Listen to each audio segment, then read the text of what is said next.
السلام علیکم، میں ہوں رضا میکن، آپ دیکھ رہے ہیں آئی آر کے نیوز۔ آئیے جانتے ہیں آج کی کچھ تازہ ترین اپڈیٹس صدیق جان صاحب سے۔ آج ایک فیصلہ آیا اور یہ فیصلہ دیا ہے جسٹس سلطان تنویر نے۔ جسٹس سلطان تنویر کون ہیں؟ جسٹس سلطان تنویر وہ ہیں، ایک تو جب یہ کاغذات نامزدگی جمع ہو رہے تھے اور مسترد کیے جا رہے تھے کاغذات نامزدگی، تو چیلنج کیا گیا مختلف عدالتوں میں مختلف ججز کے سامنے۔ تو محمد عمیر لاہور کے بڑے زبردست جرنلسٹ ہیں، دلیر صحافی ہیں، انہوں نے اپنے ٹویٹ میں لکھا ہوا ہے کہ یہ سلطان تنویر صاحب کے پاس جو پٹیشنز گئی تھیں تو انہوں نے تحریک انصاف کے خلاف فیصلے دیے تھے۔ جب الیکشن پٹیشنز ان کی مسترد ہوئی تھی تو انہوں نے ان فیصلوں کو برقرار رکھا تھا۔ لیکن آگے چل کے میں آپ کو بتاؤں کہ جیسے سلطان تنویر وہ ہیں کہ جب 8 فروری کے انتخابات ہوئے اور 8 فروری کی شام کو جب تحریک انصاف جیت گئی اور 9 فروری شروع ہوتے ہی رات 12 بجے کے بعد پاکستان کی تاریخ کا سب سے بڑا ڈاکہ مارا گیا اور لوگوں کے ووٹ کو بدلا گیا، اقلیت کو اکثریت میں اور اکثریت کو اقلیت میں بدلا گیا، 17 سیٹر پارٹی کو ملک پر مسلط کیا گیا، طاقت کے زور پر الیکشن چرایا گیا اور عوام کو کہا گیا کہ تمہاری کوئی حیثیت اور اوقات نہیں ہے، تم بھیڑ بکری ہو، تمہارے فیصلے ہم کریں گے، تم نے کروڑوں ووٹ جس کو دیے ہیں ہم اس کو نہیں آنے دیں گے اور ہم ان چوروں ڈاکوں لٹیروں کو مسلط کریں گے۔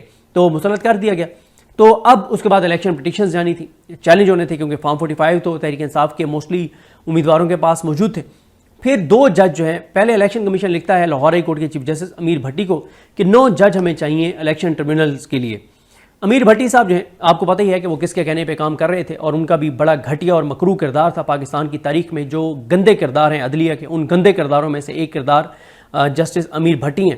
جسٹس امیر بھٹی نے آگے سے کہا کہ جی میں 2 جج آپ کو دے سکتا ہوں اور 9 نہیں دے سکتا کیونکہ میرے پاس ججز کی کمی ہے اور 40 جج ہیں، 39-40، تو ہمارے پاس آلریڈی کیسز بہت زیادہ ہیں، تو میں آپ کو 2 جج دے سکتا ہوں۔ 2 نام انہوں نے کون سے دیے؟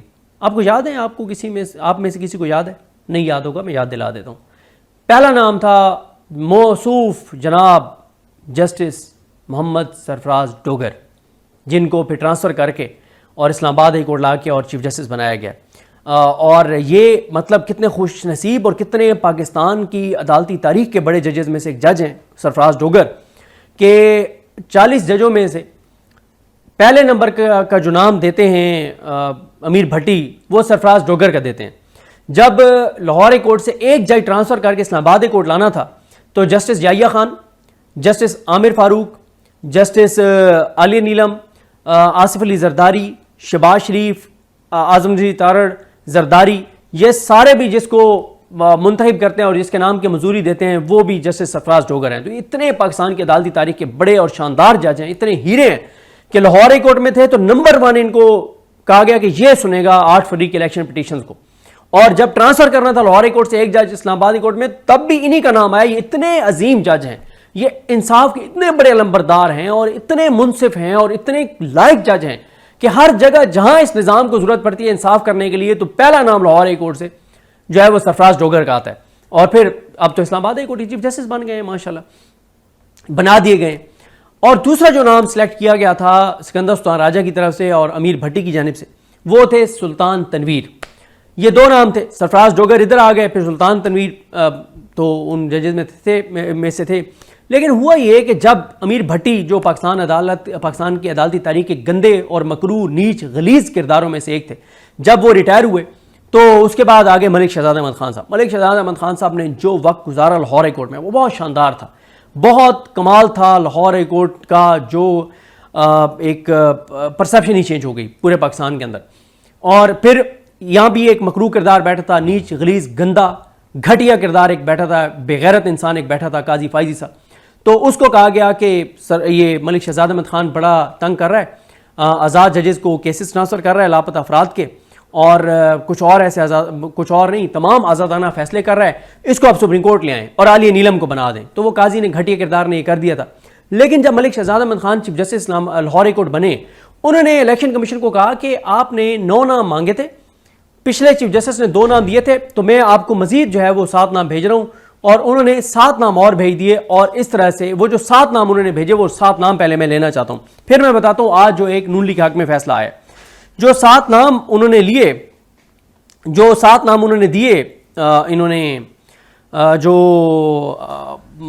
نے ملک شہزاد احمد خان صاحب نے، اس میں جناب پہلا نام تھا، انہوں نے کہا جی جسٹس انوار حسین صاحب جو ہیں یہ لاہور کے کیسز کو جسٹس انوار حسین صاحب سنیں گے. یعنی اگر وہ نام ہو جاتے منظور تو جسٹس انوار حسین نے لاہور کے کیس سننے تھے, سلطان تنویر نے نہیں سننے تھے.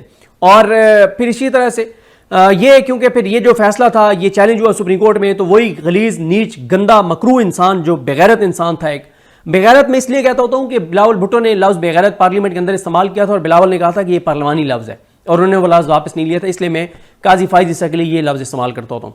تو اس نے یہ فیصلہ کالعدم کر دیا تھا اور پھر اس نے کہا تھا اس کو سکندر سلطان راجہ کو کہ عالیہ نیلم کے پاس جاؤ. پھر عالیہ نیلم اور سکندر سلطان راجہ نے مل کے پھر انہیں کو سلیکٹ کیا تھا, سلطان تنویر وغیرہ کو. تو انہوں نے کیا کہا تھا ملک شہزاد احمد خان نے کہ انوار حسین سنیں گے لاہور کے کیسز, جسٹس شاہد کریم آزاد کمال جج, اپنے حلف سے وفا کرنے والا جج, یہ گجرانوالہ گجرات, حافظ آباد, منڈی بہودین اور ناروال کے کیس سنیں گے. جسٹس چودھری محمد اقبال صاحب, ان کا انہوں نے کہا تھا کہ یہ فیصلہ آباد, چنیوٹ, ٹوبہ ٹیکسنگ, جھنگ, پاک پتن, اوکھاڑا, سرگودا اور خوشاپی کے سنیں گے. اور اسی طرح سے جو جسٹس مرزا وکاس رؤوف ہیں وہ سنیں گے راولپنڈی کے کیسز. اور اسی طرح سے اور ساتھ وہ سنیں گے جیلم, چکوال, اٹک, میاں سرائے عالمگیر, تحصیل عالمگیر اور ساتھ سرائے عالمگیر اور راولپنڈی کے کیسز. اسی طرح سے بھاولپور بینچ میں جسٹس عاصم حفیظ صاحب, یہ انہوں نے کہا تھا کہ بھاولپور, بھاول نگر, رحیم یار خان اور لودھرا کے کیسز سنیں گے. اب آپ اچھا میں یہاں پہ آپ کو ایک بات بتاؤں کہ عاصم حفیظ صاحب, میں جب گیا ان کا عظمت سے شیخ صاحب کے جنازے میں شرکت کے لیے, تو میں کیونکہ رش بہت زیادہ تھا, لیٹ ہو گیا, تو ابو ذر سلمان نیازی صاحب کھڑے تھے, تو میں ابو ذر سلمان نیازی صاحب سے ملا, تو ساتھ 3-4 لوگ اور وہاں پہ موجود تھے. تو میں جو ہے ان کو 3-4 لوگوں کو ملا, مجھے نہیں پتا تھا یہ کون ہے. تو میں نے ان سے بعد میں پوچھا, میں نے کہا یہ کون تھے؟ تو انہوں نے اس میں بتایا کہ یہ فلاں فلاں جج تھے جن کو آپ ملے ہیں. ان میں سے 2 ایسے مکروہ کردار تھے لاہور ہائی کورٹ کے جج کہ مجھے اتنی شرمندگی ہوئی, گھن آنے لگی مجھے اپنے آپ سے کہ میں کن گندے کرداروں سے میں نے ہاتھ ملائے. لیکن پھر خیر میں نے کہا اللہ تعالیٰ معاف کرے, مجھے تھوڑی پتا تھا کہ یہ گندے کردار یہ وہ ہیں, میں تو ان کی شکلیں بھی نہیں جانتا تھا. تو میں نے ہاتھ ملا دیا ان کو, افسوس بھی بڑا ہوا. اس کے بعد جہاں پہ عظمت سے شیخ صاحب کی تدفین ہو رہی تھی, تو ان کی تدفین سے جب وہاں سے ہم نکلے تو جو پھر وہاں پہ ابو سلمان نیازی صاحب ساتھ تھے, تو انہوں نے مجھے 3-4 ججز کے نام بتائے کہ یہ فلاں فلاں جج ہیں جو یہ جا رہے ہیں. تو ان میں سے ایک انہوں نے مجھے نام بتایا کہ عاصم حفیظ صاحب وہ فلاں جا رہے ہیں. تو میں گیا, میں کسی ایک جج کو, سپریم کورٹ کے ججز کو وہاں پہ ملا جو آئے ہوئے تھے. اعجاز الحسن صاحب تھے جو ریٹائرڈ ججز, عمرتا بندیال صاحب تھے اور مظاہر صاحب اور یہ سب تھے. ان سے میں جا کے ملا. اور ان کے علاوہ اگر میں لاہور ہائی کورٹ کے جس کو خود جا کے میں ملا ایک جج کو, وہ عاصم حفیظ صاحب تھے. میں جا کے ان کو ملا کہ یہ وہ عظیم جج ہیں جو اپنے حلف سے وفا کرنے والے ہیں, جن کو مل کے ایز اے پاکستانی خوشی ہوتی ہے کہ اللہ تعالیٰ نے کرم کیا ہے کہ ایسے جج ہماری عدلیہ میں آج بھی موجود ہیں. اچھا, عاصم حفیظ صاحب کے بعد رحیل کامران شیخ صاحب, ان کو لگایا گیا تھا کہ یہ ملتان ٹریبونل میں بیٹھیں گے اور یہ ملتان, بکھر, خانیوال, وہاڑی اور سہیوال کے کیسز سنیں گے.